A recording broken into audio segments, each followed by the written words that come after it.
Povo de Deus, Jeremias capítulo 37 e 38, nós temos aqui o pleno contexto aí de invasão da Babilônia, se cumprindo o que o profeta Jeremias havia dito, né? Antes ele falou, o pessoal falou, os outros profetas falaram que não ia acontecer, e aí aconteceu, e só o fato de ter acontecido já era para ter todo mundo acreditado em Jeremias. E aí está em pleno acontecimento, cada vez mais está tendo uma invasão. É importante você entender que não é muito interessante para a Babilônia ficar lá, no terreno inimigo, com os guardas dele, mantendo guarda para ficar olhando todo mundo. Sabe? Isso é um gasto muito grande, um empreendimento muito grande. O interessante é ir lá, dominar, arrebentar lá com o pessoal, deixar um representante, deixar as normas e fazer tipo um país colônia, assim como era o Brasil. Então vocês vivem a vida de vocês aí, planta, casas, pode até ter algumas normas de vocês aí, desde que você pague os impostos, desde que você mande lá para minha terra lá, de tempo em tempo, o trigo que eu quiser, o ouro que eu quiser. Isso que é interessante. Então eles invadem, eles dominam, né? E deixam ali uma liderança. E essa liderança que foi colocada foi Zedequias, né? Então, Nabucodonosor deixou o Zedequias ali para governar e comandar. Ó, manda o ouro direitinho, manda o que eu pedi, fica na boa de vocês aí que a gente vai ficar na nossa lá e vocês não vão ter problema. E a pessoa, ela fica subordinada, fazendo a Babilônia queria, mas claro, sempre ali pensando na possibilidade de retomar a soberania do país, né? Sempre com aquele detalhe. Muitas vezes também a parte do povo era levada para outro lugar, né? E de outro lugar vinha também um pequeno povo para cá, aí misturar um pouquinho. De tempo em tempo tinha uma tática diferente, mas em linha geral não era normal o domínio total, mandar oficiais, exército para vigiar tudo, né? A ideia é a seguinte, ó, vocês já viram que vocês foram arrebentados. Vocês estão fragilizados. As armas de guerra foram levadas. Entendeu? E aí, quer dizer, se fizer besteira, se não obedecer, a gente vai vir aqui e vai arrebentar com todo mundo. Então o pessoal está vendo, está em situações de desvantagem, a tendência é obedecer. Mas sempre tinha aqueles movimentos, né, de rebelião. Eu fico imaginando também que até mesmo para prever uma guerra, né, eles deviam ter armas secretas, né, esconderijos, para justamente esse tempo. Nós fomos dominados, nós vamos ficar um tempo dominados, mas sempre pensando na rebelião. E aí devia haver lugares escondidos, armas escondidas, não é isso? E Zedequias está ali, sendo o rei vassalo, não é? Mas sempre pensando isso. E aí ele pede a Jeremias, né, para ir lá de novo consultar a Deus. Consultar a Deus? Quer consultar o quê, rapaz? Já está mais do que. Já está acontecendo tudo que foi falado. E pede para consultar a Deus. Roga por nós, seu Senhor, né? Está pedindo misericórdia ali, né? E aí, no versículo 4, a, a, e os 5, né? Ele recebe uma palavra. Jeremias andava livremente entre o povo, porque ainda não havia encarcerado. O exército de Faraó saíra do Egito, e quando os caldeus que sitiavam Jerusalém ouviram esta notícia, retiraram-se dela. O que aconteceu? Está lá o exército babilônio lá, dominando a cidade, né? Sob domínio. E aí o Egito saiu lá do Egito para vir a apoiar os seus parceiros lá de Judá. Aí a Babilônia ficou sabendo que estava vindo reforço para tentar ajudar o judeu, então eles colocaram toda a força ali, já que o povo aqui estava praticamente dominado. Não, já estava dominado, né? Eles colocaram todo o exército para ir combater o Egito e se retiraram. Aí as pessoas se animaram. Já tinha profeta lá falando que ia ficar só 2 anos. Sempre tinha essas conversas. Aí daqui a pouco a Babilônia se retira, mas se retira só para combater o negócio lá, o Egito, e depois voltar de novo para o domínio aqui de Judá. Né? E a pessoa começaram a se animar, mas o Jeremias ele confirma, né? Ó, não, isso aí, na verdade, ele saiu, não se engana não, versículo 9, né? Ah, eles irão voltar, né? No versículo 9, os caldeus saíram, mas irão voltar, ok? E detalhe, versículo 10, porque ainda que ficasse deles apenas homens mortalmente feridos, cada um se levantaria na sua tenda e queimaria esta cidade. Mesmo que nessa guerra que ele vai lá contra o Egito, ele viesse fragilizado, mesmo assim, porque é a ordem de Deus, os exércitos fragilizados, mesmo assim arrebentaria com todo mundo aqui. Isso é interessante aqui, ó. Eu coloquei uma nota aqui, ó. De poucos e fracos, Deus faz vir a vitória. Então, falou, ó, isso, em outras palavras, usando as minhas palavras, isso que está acontecendo aqui é propósito de Deus, filho. Então, a Babilônia está indo para guerrear o egípcio, e mesmo que eles voltem fragilizados, mesmo fragilizados, eles vão arrebentar com você. Nem tenta, tá? Nem pensa. Porque quando é de Deus, é de Deus. Né? Lembra de Jonatas, lá no Velho Testamento, lá no tempo de Faraó, lá no Velho Testamento, no tempo de Faraó, meu Deus, no tempo de Saul, Jonatas foi lá e sozinho derrubou um exército. Sansão sozinho derrubou um exército. Gideão sozinho derrubou um exército. Então a questão não é, nós já aprendemos isso muito na palavra de Deus, a questão não é número. A questão é se Deus está ou não está no negócio. Guarde isso. A questão não é com quem você vai disputar o concurso público.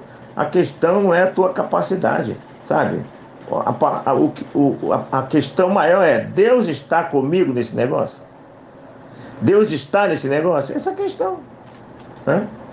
Porque Deus estando, vai acontecer da maneira que Deus quer. E mais uma vez eu digo, às vezes a maneira que Deus quer até contraria, até não, normalmente contraria a nossa visão. Aqui mesmo no texto vamos ver isso. Deus deixa Jeremias passar coisas aqui, que eu fico imaginando que no tempo de hoje, né, dos profetas de hoje, dos servos de Deus de hoje, já teria chutado o balde há muito tempo. Porque tem coisa aqui que não bate com a lógica, não. Não bate. Mas o homem está fazendo a vontade de Deus. Está ali sendo fiel. Olha o que ele está passando. É. Porque ele está ali para cumprir a vontade de Deus. Ele não está ali para reclamar, ele está ali para ser vaso. E no Velho Testamento, há muito isso. As pessoas entendem. Eu sou simplesmente vaso. Deus vai fazer do jeito dele. E eu sei que do jeito dele nem sempre é o meu jeito. E as pessoas estavam dispostas a pagar o preço para ser do jeito de Deus. Mesmo que esse jeito não batia com o jeito deles. E aí então o que acontece? Versículo 11, o exército dos caldeus da Babilônia se retiram para lá combater, se retiram para a guerra com o Egito, que está querendo vir socorrer o pessoal, e animou o pessoal aqui da Babilônia. Eu fico imaginando, não está aqui no texto, eu fico imaginando aqueles profetas lá que profetizaram errado. Não falei? Aí, ó, tá vendo? Quando eles se retiraram, eu fico imaginando o tamanho do fake news que começou a rolar naquele meio lá. Aí, ó, o Jeremias estava errado mesmo, seria pouco tempo. Né? 70 anos, nada de prisão, nada aí, nada. Olha lá, já saíram. Aê, saíram! Jeremias estava errado. Aí os profetas batendo, não falava, aqui é o Senhor, rapá. Aqui é servo do Senhor, não é esse Jeremias aí não. Eu fico imaginando em alguns lugares, em alguma região, tanto fake news que rolou na hora que Babilônia se retirou para combater o Egito, né? E aí a Jeremias permanece firme, né? Não se iluda não, filho. Não se iluda não. Isso é só temporário, né? Isso é temporário. Aí nesse tempo que houve essa baixa aí de tensão da Babilônia contra Judá, Jerusalém, o Jeremias me tem uma ideia que não sei se isso aqui foi direção, acho que foi um erro dele aqui. Ele vai sair para ver uma terra, uma herança dele, né? E eu lembro aqui de Neemias que para ele sair e voltar lá para fazer alguma coisa, ele pediu autorização, né?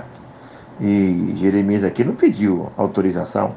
E também nem há direcionamento de Deus aqui para ele fazer isso. Mas tudo bem. Se ele errou aqui, coitado, é igual o Jó, né? Jó errou, deu umas vaciladas. Mas também pelo que passou, suportou, não é nada, né? Ser humano, não é isso? Dá para entender. Acho que Jeremias deu uma vacilada que não pediu autorização e foi lá ver a terra e foi acusado de ser traíra. E está indo em direção a se filiar com a Babilônia. Falei, não, não é isso não, não fiz nada disso. No versículo 14, não adiantou nada. No versículo 15, os príncipes ficaram irados, prenderam Jeremias, açoitaram ele, e tudo indica que foi no mínimo 40 chibatadas, que era o normal, ou 39, eu sei que tomou surra aqui, apanhou aqui, olha essa coisa, né?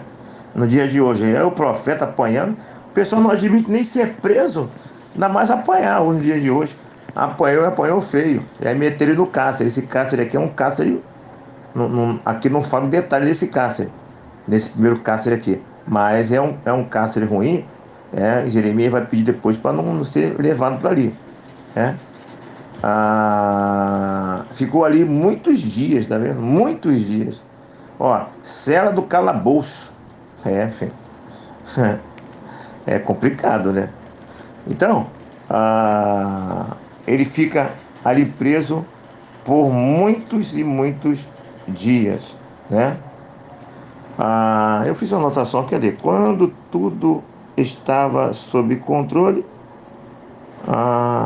assim, ele estava ali preso, né? O rei Zedequias vai lá e pede para trazer ele de volta, em secreto.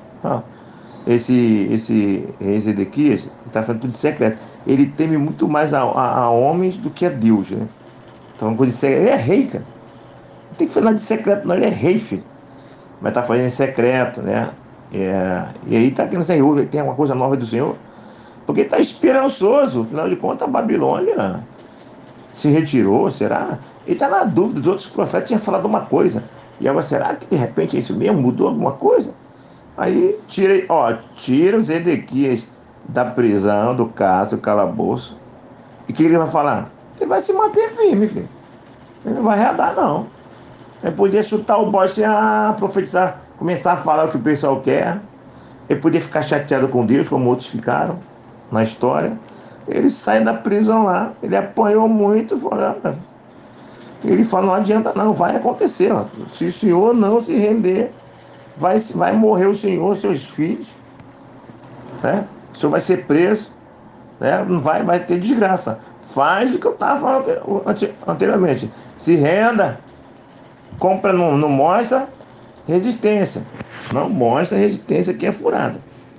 Lembrando, pessoal, ele estava ali como vassalo, não era para ele estar fazendo essa. Ele era para estar.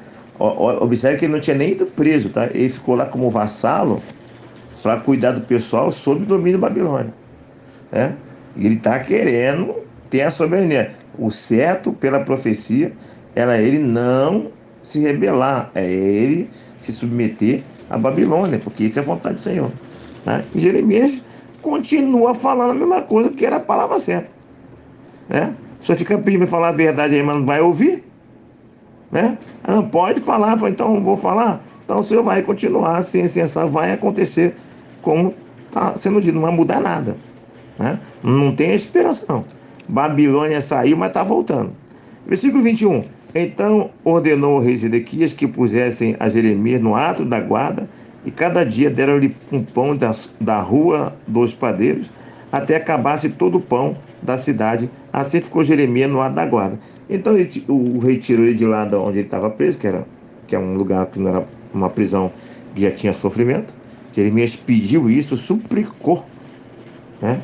Você vê que o profeta ele tá cansado, ele está sofrendo, tanto que ele chega a um ponto de suplicar a um rei, um rei miserável daqui, tem que pedir súplica, né? Não sei se aí é um erro, né, de não buscar o Senhor, então é uma aceitação. Deus está deixando que eu passe por isso aqui, então eu vou passar, entendeu? E aí o rei vai, atende ele e bota ele em uma prisão mais domiciliar. Porém, o, o Jeremias, ele não deixou de continuar. Ele continuou firme na sua palavra, mesmo com o Babilônia tendo se retirado. Aí o povo se tinha animado com aquela ideia.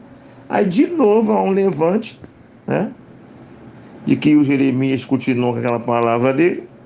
E mais uma vez ele é preso. E aí, ao ser preso, no capítulo 38 já, os espíritos ficaram enfurecidos com ele no versículo 4, né? E achando que tinha que esse homem tem que morrer, tem que matar esse homem. E aí pegaram ele, né? Ah, e aí lançou ele aonde? Em uma outra prisão. E agora essa prisão é a pior de todas, né? Versículo 6. Tomaram então a Jeremias e o lançaram na cisterna de Malquias, filho do rei, que estava no átrio da guarda. Desceram a Jeremias com cordas. Na cisterna não havia água, senão lama. E Jeremias se atolou na lama. Imagina, minha gente. Joga lá embaixo num buraco, tipo um poço. Chega lá embaixo, tu cai numa lama, filho. À noite ali, me fala. Escuridão. Na lama, gente. Você tá vendo aqui? Como Deus faz coisas, ou deixa acontecer coisa que não bate com a nossa lógica. Aí vem a pergunta humana: Senhor, o Senhor é Deus. O profeta está fazendo o que o Senhor quer. Está pagando o preço, Senhor. O Senhor é Deus. E observe que pode ter acontecido, tá? Pode ter acontecido. Mas o texto não narra. Porque Deus pode mandar um anjo para ficar com Jeremias ali naquela cisterna, né? Dar auxílio a ele, né? Deus pode fazer que Jeremias fique naquela cisterna como se estivesse numa cama. O texto não está narrando aqui, né? E aí é que eu falo, eu sempre dou aquela ilustração, né? Eu poderia chegar lá diante de Deus e falar: poxa, Deus, me deu uma, depois que eu morrer, me tinha uma dúvida aqui. Poxa, tem situação que o Senhor deixou acontecer, o Senhor fez acontecer, que não tinha sentido. Por exemplo, Jeremias estava lá na lama, assim, o Senhor deixou. Quem falou que ele estava na lama? Jeremias, você ficou na lama, Jeremias? Foi um hotel 5 estrelas ali para mim. E de repente, você nem sabe o que aconteceu lá dentro, se Deus mandou refúgio, sabe? Mil coisas poderiam ter acontecido ali, né? E como eu sempre digo, ali poderia estar simplesmente um anjo do Senhor no lugar de Jeremias ali. Jeremias, de repente, nem passou aquela situação ali. Tem muita coisa que acontece no mundo espiritual que a gente não tem a mínima ideia. Mas a verdade é que, pelo que está escrito no texto aqui, pelo que Deus nos permite ver no texto aqui, é que ele passou aquele sufoco todo. E para nós não tem lógica nenhuma. E quando para nós não tem lógica nenhuma, a gente acha um absurdo, eu não entendo, e me basta entender que no céu há um Deus e esse Deus sabe de todas as coisas. Ok? A verdade é que ele ficou lá naquela situação. Aí o Ebed-Meleque, o Etíope, que inclusive é proibido por lei ter um eunuco em Judá. E aí você vê que Zedequias tinha adotado essa prática, né? Mais um erro visto no comentário. E esse etíope, o eunuco, ele ficou sabendo, falou: que é isso? Mas ele é uma alta autoridade. E o rei estava junto com as pessoas que fizeram isso com aquele com Jeremias, e na frente dele falou assim: você fez isso, deixaram essas pessoas fazer isso. Chamou a atenção do rei na frente daquelas pessoas, né? O versículo 9: ó rei, senhor meu, agiram mal tá vendo? Estes homens em tudo quanto fizeram a Jeremias, o profeta, que lançaram na cisterna. Viu? O rei tinha deixado aqueles homens fazer o que ele quisesse, e parece que Zedequias não sabia o que foi feito. Eu acho meio difícil de acontecer. Acho que ele sabia, ficou quieto. Eu vou ficar arrumando problema contra Jeremias. Que Deus cuide dele. Eu fiquei imaginando o Zedequias. Não foi ele que profetizou, então que Deus cuide dele. Então, ou ele não sabia, ou sabia e deu uma de bobo. Eu prefiro acreditar que ele sabia e deu uma de bobo. E aí, ó, o que fizeram? Ah, é? Aí mandou, diante daquilo, mandou ele retirar Jeremias daquela situação, né? Eles foram lá retirar, né? Algumas versões falam 30 homens, outras versões falam 3 homens, e provavelmente seja 3 homens, né?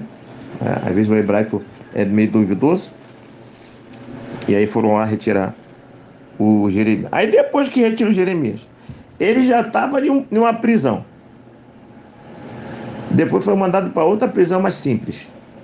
Da prisão mais simples, foi mandada para outra prisão pior do que a primeira. Tinha uma prisão, a primeira prisão que era ruim, não temos muito detalhe, mas era ruim. Tanto é que ele pede para não voltar para lá, para não ser mandado para lá. Tem uma segunda prisão que é mais leve, que é uma prisão mais domiciliar. E tem a terceira prisão, que é horrível, de lama. Aí ele apanhou, tomou uma surra. Aí depois que sai de lá, Jeremias, o que você tem a dizer? Tem uma novidade aí? Tem novidade nenhuma, ele continua firme lá. Ele vai só, se não render, filho, vai morrer, filho. E você vê ali que no versículo 16, do Zedequias, mais uma vez eu falo, ele temia muito mais as pessoas do que a Deus. Então, ele pergunta, aí, no versículo 15, aí Jeremias fala assim: eu vou te falar, você vai não acreditar. Eu vou te falar, você vai querer me matar, não vou te matar, não. Pode falar, tem alguma novidade aí? Consulta Deus de novo. Então Zedequias, versículo 16, jurou secretamente. Você está com medo? Tu está jurando secretamente? Pode, você é rei, rapaz. Mas ele não quer que o pessoal saiba, né? O detalhe. Quando Jeremias é tirado lá da prisão, do calabouço lá, cheio de lama, automaticamente chegou ao conhecimento do povo. O rei tirou lá, já está conversando com Jeremias de novo. Com certeza já tem espião, já tem pessoas lá querendo saber que bate-papo é esse de Jeremias com o rei. E o rei está querendo saber de novo. Ora a Deus aí, Jeremias. Ora aí para ver que tem alguma novidade. Mas o cara insistiu lá, o que já foi falado 300 vezes. E Jeremias vai lá e fala, depois vai me matar? Não, vou te matar não. Então é isso, vai acontecer. Se o Senhor não se render, vai dar ruim. Se fica negócio de rebelião, vai morrer os seus filhos. O Senhor vai ser preso, né? E olha aqui o versículo 19. Disse o rei Zedequias a Jeremias: receio-me dos judeus que se passaram para os caldeus. Não suceda que estes me entreguem nas mãos deles e eles escarneçam de mim. Ele está mais uma vez preocupado com... Porque tem uma turma lá que já fugiu, outra turma lá realmente acabou aceitando a vontade da Babilônia. Ele está preocupado que essas pessoas traíssem, porque na verdade ele está com sentimento de rebelião. Ele não está com sentimento de ficar o tempo todo lá sob comando da Babilônia, né? E está com medo que alguém que já aceitou isso possa o denunciar, né? E ao invés de fazer exatamente como Jeremias está falando, e para ele seria muito bom, ainda mais que ele está como governador, ele está como um rei vassalo, né? Para ele as contas estão tão ruins assim, mas tá teimando, né? E aí ele orienta o Jeremias, quando alguém perguntar, inventar uma historinha triste lá, e Jeremias aceita aquela meia historinha lá, para quando alguém te perguntar, se alguém te perguntar, tu não conta detalhe não, tá? Esse negócio aí não, né? Porque essa minha conversa contigo, alguém pode interpretar todas as minhas palavras. Alguém pode interpretar como eu aceitar, vai dar muito ruim o negócio não. Então, Jeremias aceita a orientação dele, o pessoal vem perguntar, e Jeremias realmente dá uma desculpa lá, uma meia-verdade, vamos dizer assim. E aí, as coisas terminam aqui no capítulo 38, e vai chegar no capítulo 39, que o Zedequias vai continuar sua teimosia de rebelião, vai se dar mal, como Jeremias falou, e vai vir desgraça para ele, e vai vir desgraça para os filhos dele, ok? E continuamos assim no capítulo 30, no capítulo 39. O que de detalhe podemos dizer nesse capítulo aí? Uma teimosia impressionante de um rei, uma firmeza de um profeta que passa por dores, mas não abre mão do teu chamado. Situações assim, para nós até absurdas, não é isso? Não tinha pão ali, faltou pão. Você não vê pelo menos diretamente Deus fazendo Jeremias, livrando Jeremias daquela situação, que para Elias, né, ele mandou lá couve, comida, no deserto mandou que descesse a carne, né? Tu não vê Deus fazendo nada excepcional aqui pro Jeremias, pelo menos diretamente no texto não. O Deus que poderia fazer dessa maneira, né? Ele poderia mandar água para ele à vontade, ele poderia mandar comida para Jeremias à vontade, mas o que o texto retrata é Jeremias, além de ser preso para apanhar, sofrer as consequências da invasão, que faltava comida, já tinha até acabado a comida ali. Ele passa os mesmos sufocos como profeta, fazendo a vontade de Deus. Claro, vai ter o benefício depois, né? Ele vai ter a honra dele depois que o domínio for total, que voltarem lá de novo para a Babilônia, voltar de novo para a cidade, né? Para acabar de estabelecer todo o domínio. Ele vai ser beneficiado, mas até ser beneficiado, ele paga um preço. E está aceitando normalmente como vontade do Senhor. Será que você, eu e todos nós estamos dispostos a pagar esse preço? Pagar o preço até mesmo quando nós não entendemos a forma como Deus trabalha, na sua soberania, e a forma como Deus trabalha na sua vontade permissiva, seja soberana, seja permissiva, muitas coisas que para nós é tão absurdo. Por que Deus? Por que o Senhor deixou acontecer isso? Por que está acontecendo? Por que o Senhor fez isso? Há muito mais perguntas sem resposta do que resposta. Então, há muito mais necessidade de se submeter, de aceitar pela fé do que pela lógica. Porque se você quiser caminhar por lógica, se a tua base fundamental for a tua lógica humana, tu vai pirar. Porque não dá para caminhar com Deus com segurança dentro de matemáticas humanas, dentro de lógica humana. Quem caminha com Deus, que quer ter segurança com Ele, vai ter que caminhar pelo caminho da fé, de não entender os fatos dessa terra, mas se segurar num único entendimento, que é o principal de todos os entendimentos. Que entendimento é esse? Que no céu há um Deus Todo-Poderoso. Ele sabe de todas as coisas. E que todas as coisas contribuem para o bem daqueles. Olha o detalhe. Para o bem daqueles. O projeto não é para você unicamente. Os acontecimentos na sua vida particular não diz respeito só a você. Você faz parte de uma engrenagem. Então o que acontece contigo não é para ter resultado só para contigo. E às vezes o resultado positivo imediato não é para contigo, é para com tudo. Você é a engrenagem, né? E aí nós temos muito aquela visão das coisas contribuir para o bem, pensando no meu bem, mas é o bem de todos. E para o bem de todos, existe toda uma engrenagem. Para que o filme aconteça, eu tenho que ter o mocinho e eu tenho que ter o bandido. Eu tenho que ter o nascimento e eu tenho que ter a morte. Eu tenho que ter o acidente do filme. Tem todas as partes de um filme. E se eu preciso de um filme completo, eu preciso de pessoas para fazer parte de todas as partes do filme. Só que tem muita gente que só quer fazer parte de mocinho. Só quer fazer aquela parte boa. Só que no filme precisa de uma cena de acidente. Ah, acidente eu não quero. Então tu não está afim de trabalhar no filme como o autor quer, como o diretor quer. Porque no final vai ter Oscar. No final vai ser um filmaço. E para que haja um filmaço, você tem gente para trabalhar. Em um espetáculo tem os atores principais, mas tem gente lá nos bastidores que nem aparece. E todo mundo é importante.